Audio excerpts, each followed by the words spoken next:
This problem looks complicated, but I'm going to show you the easiest way to simplify it step by step. We need to simplify this expression in front of us. Before we start working with exponential expressions, we know that we need our bases to be prime numbers. So all the bases on the numerator are prime, but the denominator is not a prime base. So the 9 is going to be altered.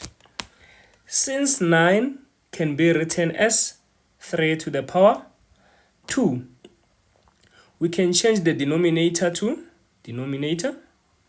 we'll change to.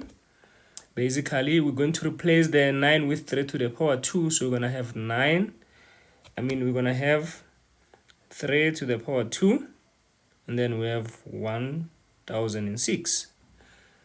And the 2 and the 1006 are going to multiply. So we're going to have 2012 as the exponent.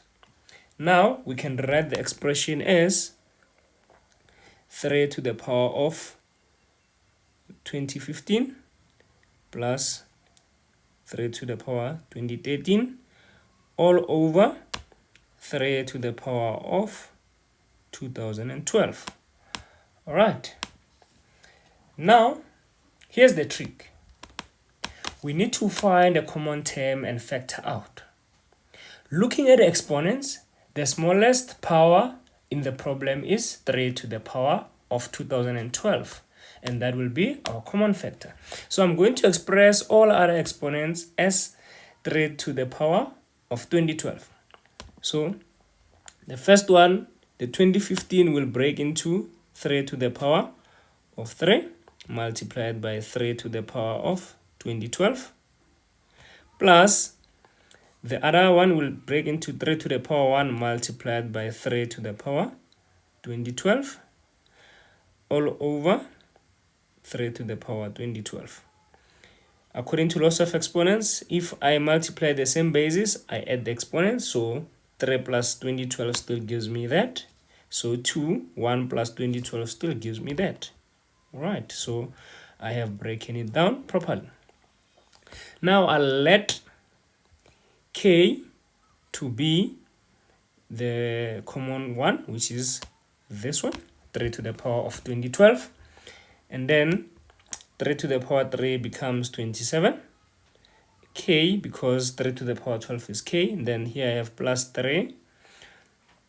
K all over k.